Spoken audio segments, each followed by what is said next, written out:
Hey folks, it's Alien back with you again. Thanks for joining me. Hope you're not sweltering away like I am here today.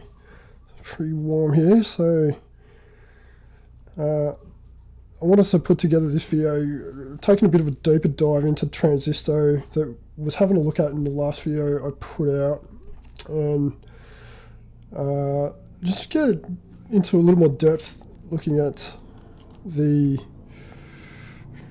different sections and unpacking what's actually in there, because it's quite a dense instrument. There's a lot to look at and unpack, so I figured it'd probably be helpful for others that might be interested in trying to get to grips with it, because it's a little bit full on first impressions, but it's very logically laid out, in spite of what the interface like.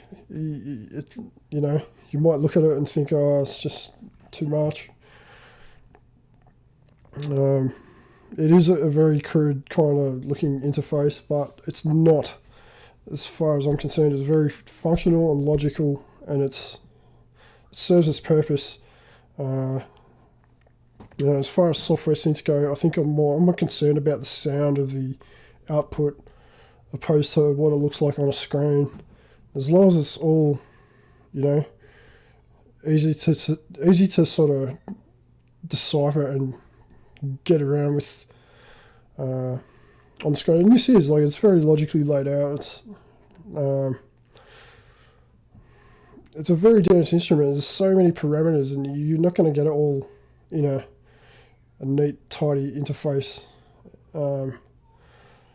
It's going to be much different to how it is, as far as I can tell. Like obviously the colors and so on, you can change that in the ini file, but I'm hoping I can sort of make this a little more approachable for some that might be interested in trying to learn more about Tranzistow. And basically I'll probably be doing a few videos, because there's just probably too much to unpack in a single video. So I'll probably break it down into sections, and we'll look at, I think today we'll mostly look at the main oscillator section. There's just different modes you can use the oscillators and how they can work together and so on. There's quite a lot to unpack just with the oscillators, so we'll get into that. But I guess, firstly, you're greeted, with this is the first screen you sort of greeted with when you open Tranzistow. You can see it's an advanced virtual software synthesizer, and that's not an understatement. It's definitely one of the most comprehensive and in-depth synthesizers, and as far as synthesis engines go, this thing packs a lot into it.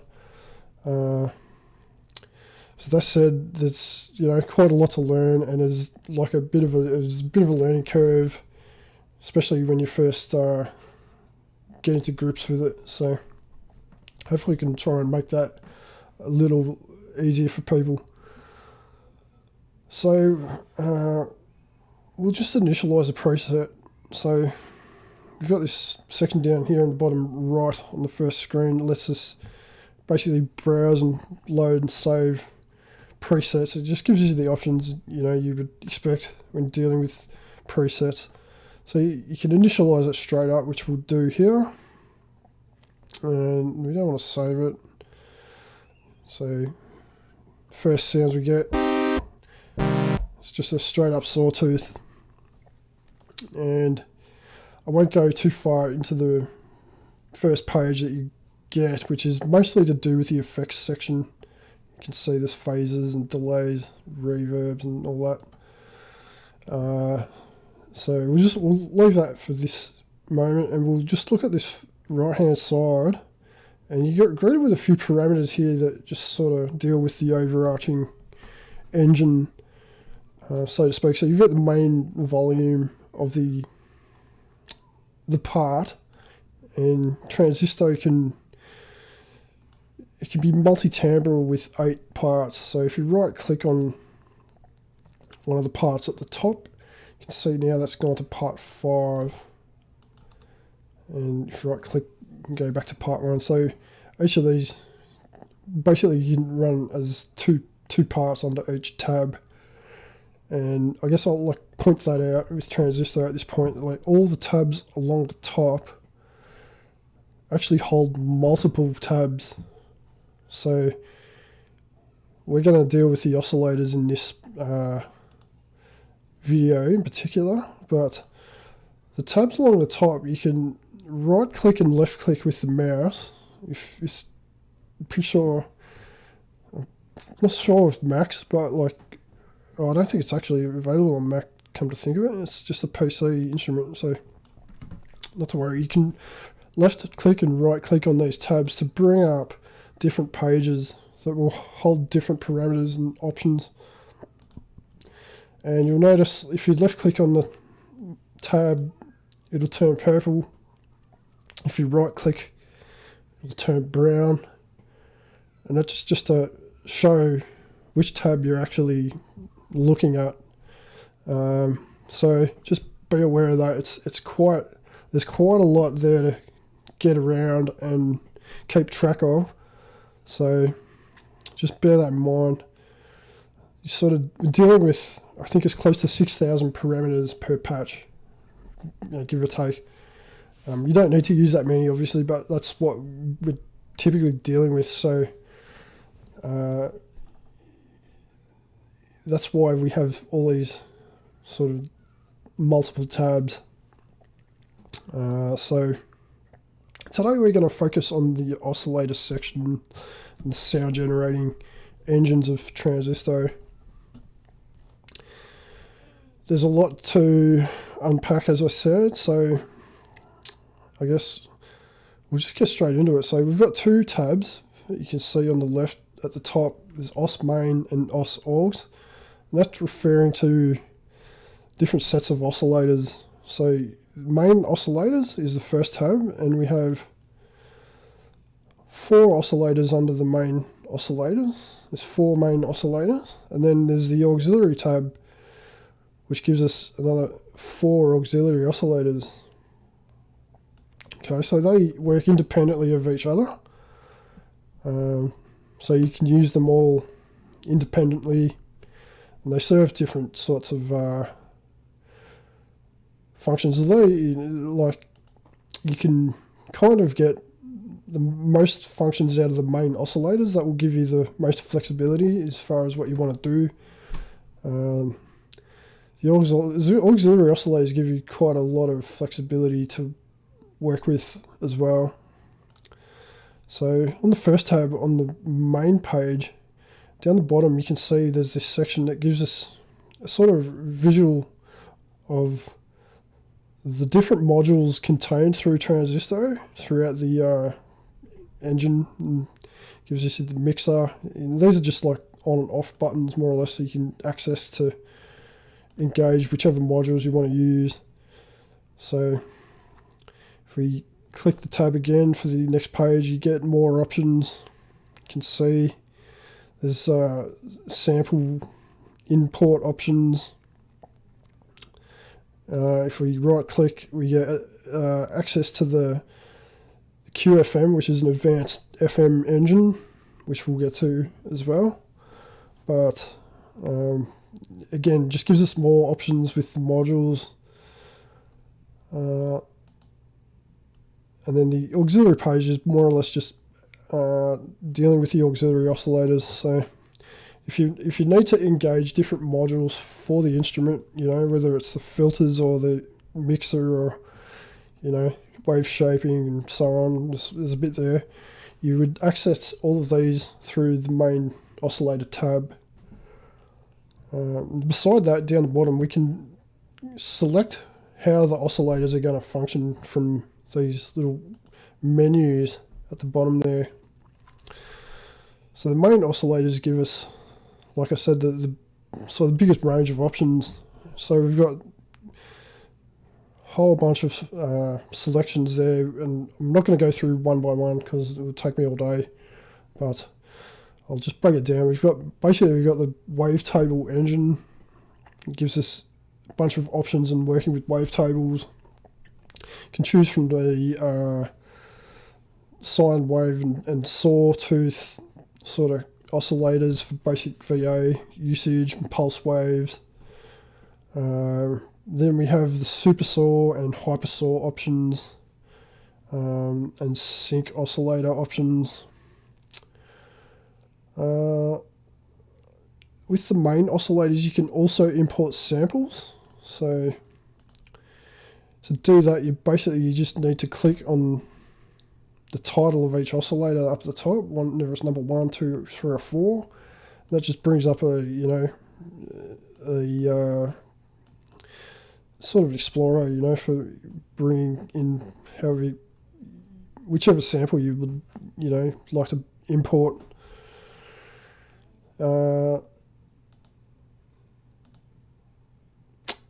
Okay, so the auxiliary oscillators have slightly less options to work with. We've got basic VA and pulse width control.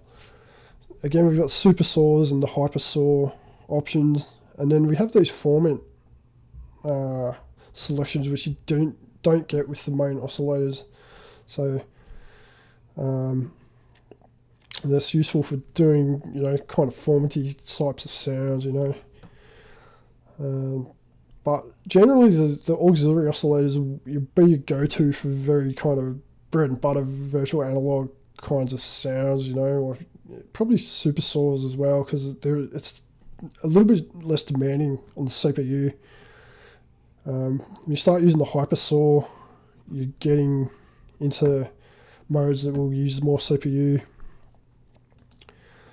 But typically the auxiliary oscillators are what you will begin with when you initialize the preset. What we can hear is these auxiliary, or the first auxiliary oscillator. See, so if you want to use the main oscillators, we basically choose from these menus, and you can turn them off as well, like so.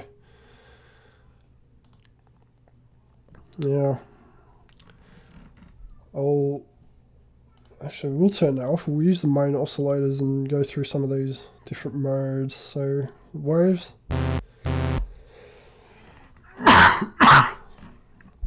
Excuse me. All different wave modes give us control and access to the wavetable functions. And the first two parameters that we can see at the top are index and position, which allow control of the wavetable playback. So the position's relative to where the index is sort of sat.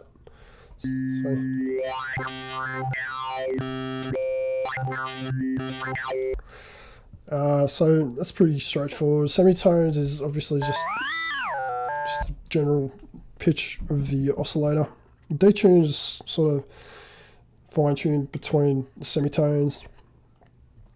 Fixed frequency gives us, well, you can set the oscillator to basically work at just a fixed frequency with this parameter, and like I typically don't use it very often, but it's probably useful if you want to do drones and that sort of thing. You keep one oscillator fixed at a sort of frequency while others, track a keyboard or what have you. You've got the phase, which is pretty self-explanatory. It's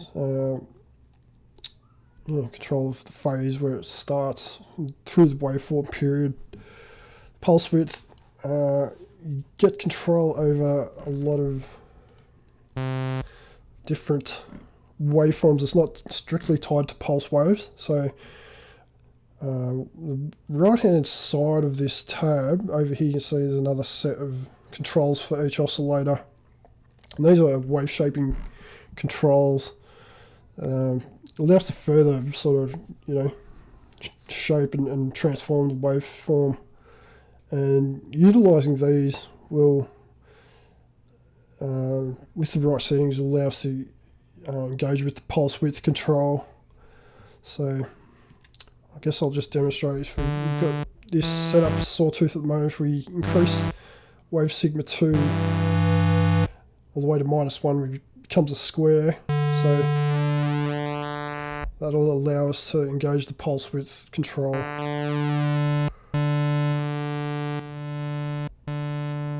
But it doesn't necessarily need to be a square, as you can hear. You can still hear that sort of, you know, altering the timbre.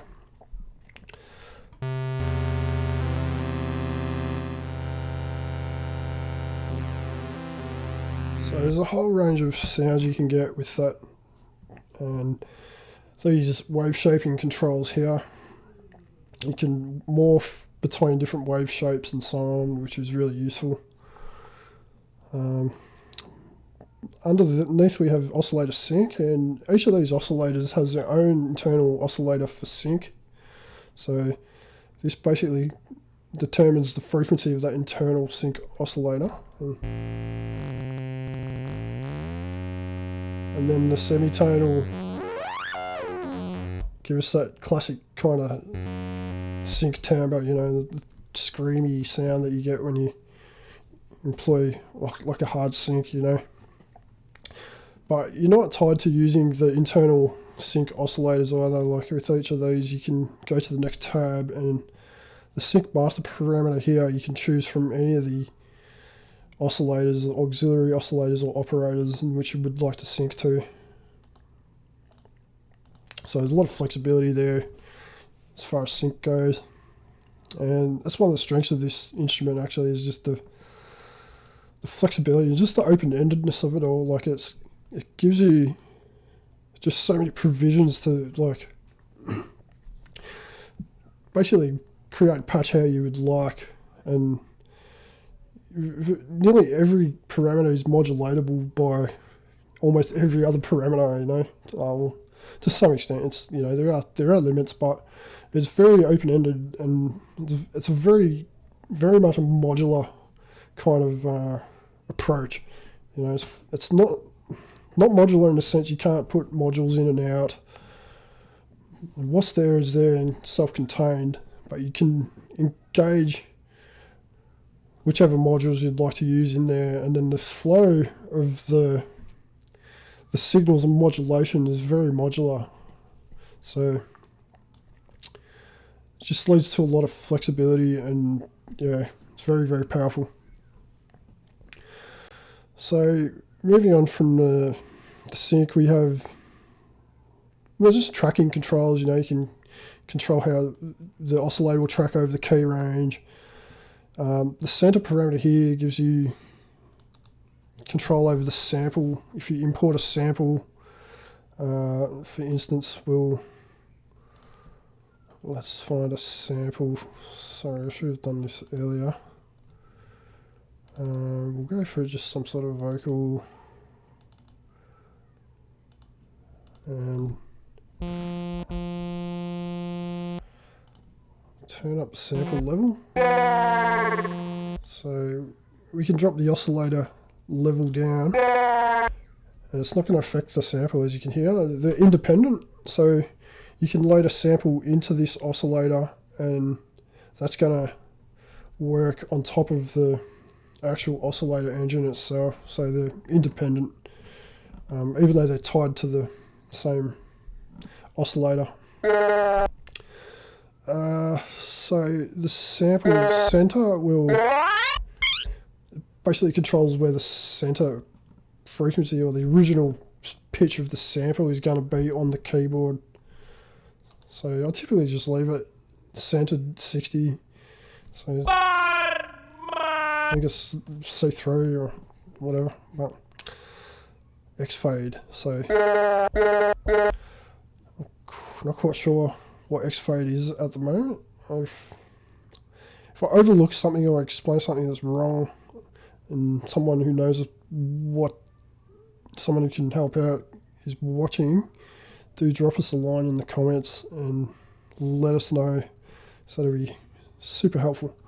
So next tab, we get more of the same controls, wave index, and that's wavetable control. Obviously there's more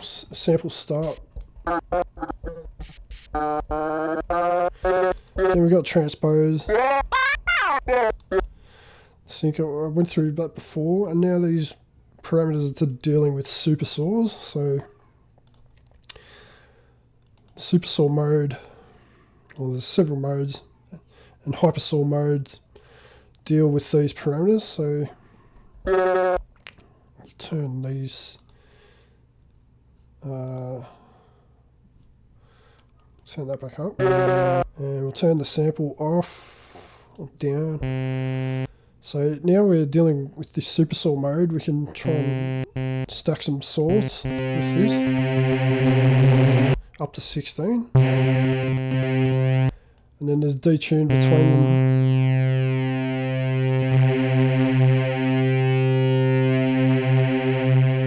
And we can increase the level of those stacked oscillators. Yeah, you might be thinking that's not the most high fidelity kind of sound coming from Tranzistow at the moment. I'll show you what I mean. We've got a spectrum. You can see there's quite a bit of roll off in the high end. Now, Tranzistow is coded and optimized to run at a high sample rate of 96k. So ideally it's, you know, meant to run at 96k, so it's gonna improve this fidelity if you do that. I'm still running at 44.1, sadly. But, that's more to do with my system, and like I've had it running at 96k, but it's played up with other aspects of my system, so I tend to leave it at 44.1, and it's worked well enough for me. But there's several things I'll point out in regards to increasing this fidelity in the high end. So what you can do is, back on the first page of the main oscillator tab, is you can turn the filters off, and straight away you can hear that's come up. Now the supersaw and the hypersaw options are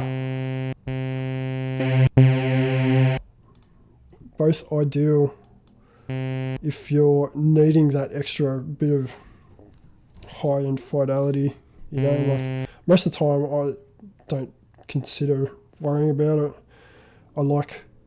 Typically I like the darker sounding synths that aren't really sort of very top heavy, you know, like I find those very sort of fatiguing. But I'll just point this out for those that would be looking for that extra high-end clarity. You know, might be comparing it to other software synths that have that sort of clarity by default. So Tranzistow definitely does have it. It's just a matter of knowing how to go about it.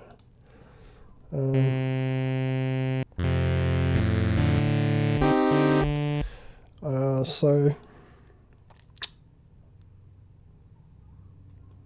I guess I'll move on. So the I'll just make note of this. The hypersaw waves will give you the brightness, but they're not band limited, so you're going to find you may encounter more aliasing when pushing the frequencies up and you start modulating them. You know, start really pushing them, you might notice a bit of aliasing. So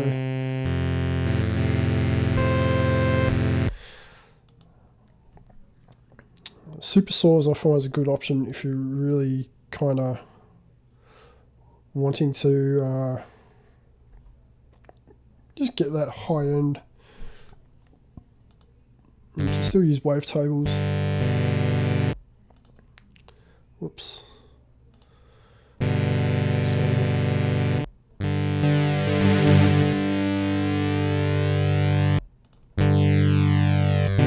No, you can't. Sorry.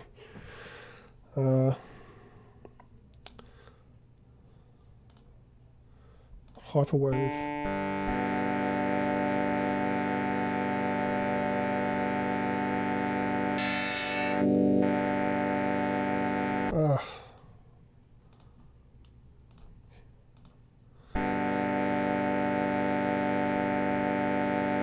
obviously those supersaw controls just strictly deal with the supersaw mode. Like I said before, we can import samples, and you don't particularly have to be in any mode to do that. Because like I was saying, it functions independently. So we'll just go back to the analog mode, and actually what I'll do is just turn that back down and bring the sample back up.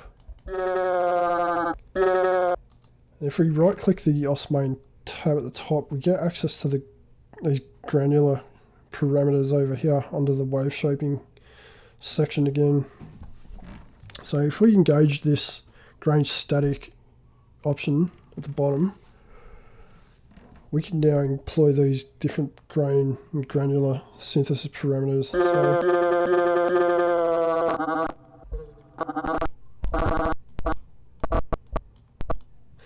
And if we go back to the first tab, maybe the second, yeah, we've got this sample loop option. So if we turn that on, we can now loop the grains.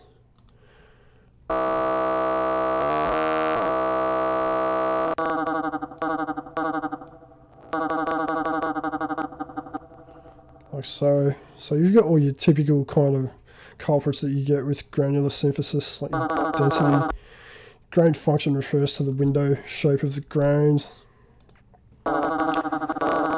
So grain length.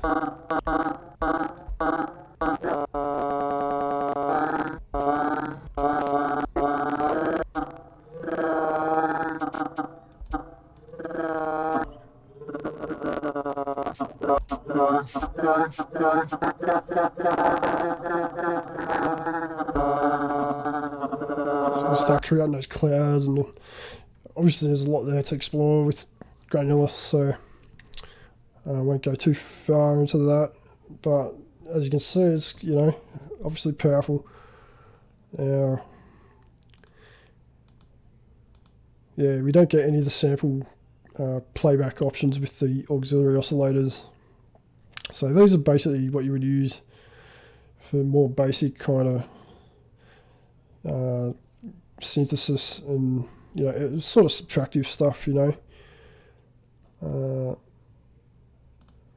What we'll do now is we'll take a look at the FM engine. So this is the Qfm mode. On this third tab, we'll right click on the main oscillator tab.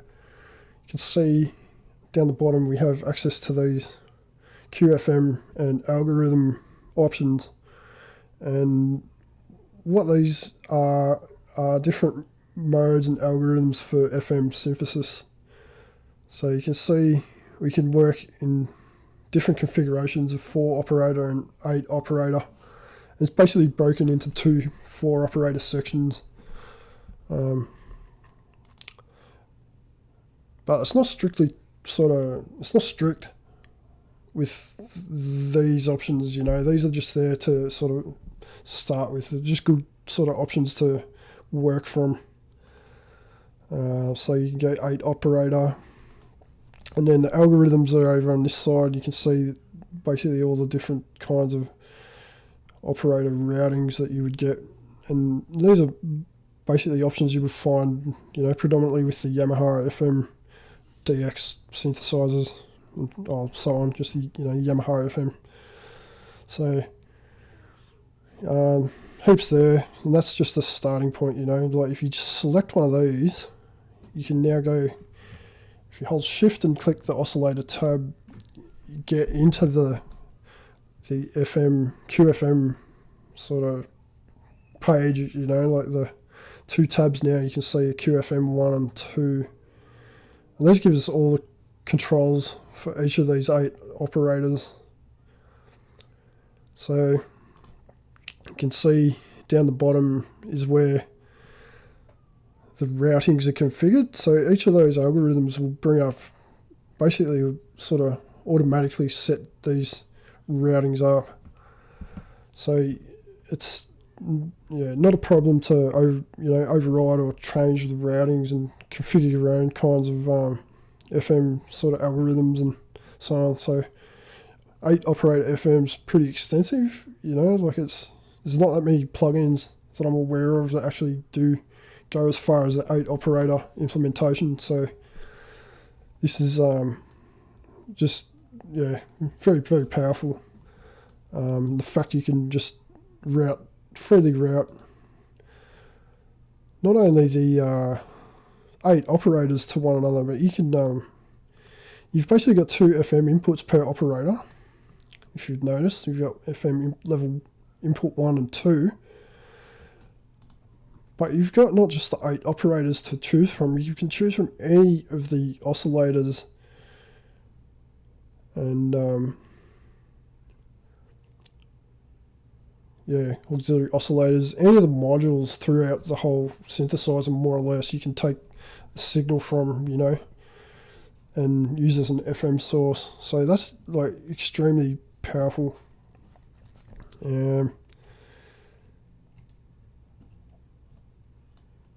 So you can see there's just like a vast range of selections you can choose to modulate from. And then you've got different controls for the curves, like you can modulate the curves of the envelopes. I'll get further into that when we get to the envelopes in another video, but just the power and like the range of control that you have over everything in this instrument is just mind-boggling.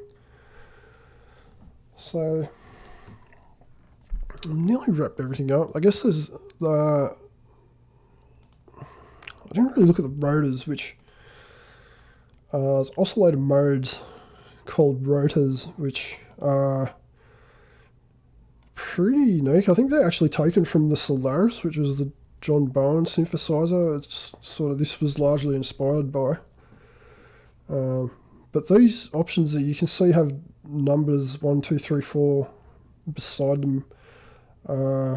What's called rotors or rotor options, and these basically function like kind of like crossfades between each of these. So the numbers represent the numbers of the, like the instances of the sort of the selection. So if you go oscillator, you've got 1, 2, 3, and 4, and it refers to the 4 oscillators. Or if you choose auxiliary oscillator 1, 2, 3, 4, it's, you know, the 4 auxiliary oscillators. So you can see everything in this synthesizer is packed in groups of 4, and apart from the operators, which go up to 8, but yeah, multiples of 4. So the rotors function in this way, so you can choose any of these options, especially as an oscillator source.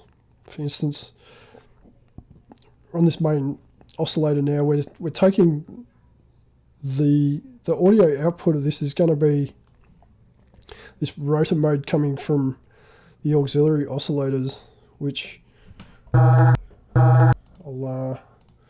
turn that sample off, and we'll try and I'll set this routing up properly. So we'll go to the mixer, turn the mixer on, and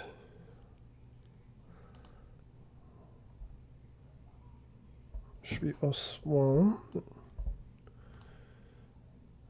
Now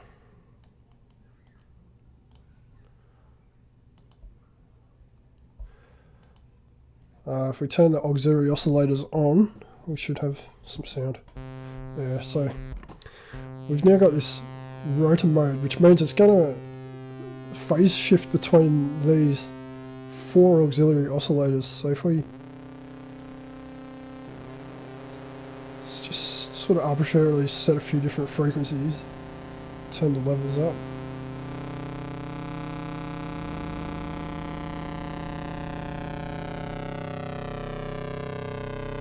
you can hear this nice kind of shift between the sound of these.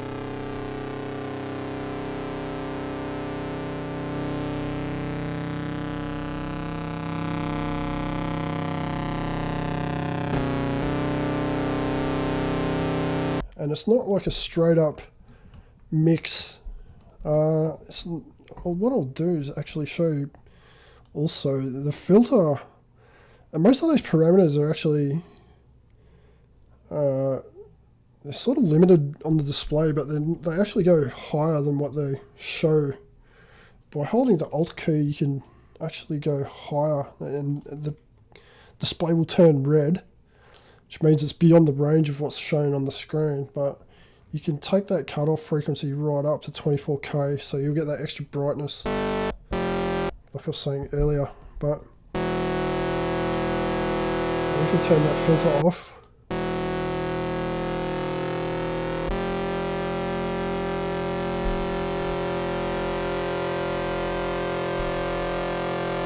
but I'll just show you the difference. Like if we set these auxiliary oscillators separately on this second mixer, and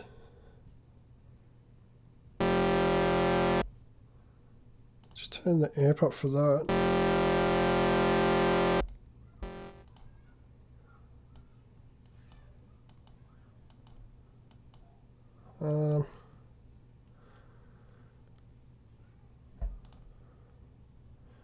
I'll turn these levels up, might help.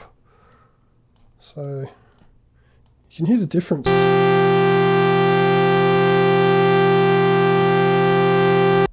Whoops. So that's just mixer 2.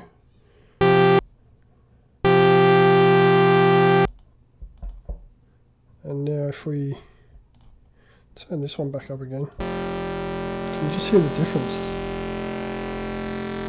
So this is the rotor mode between these auxiliary oscillators.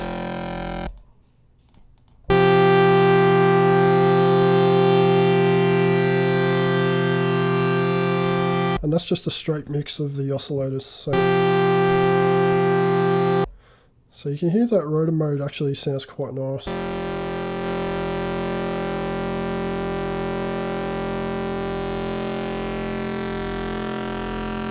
There's some nice movement.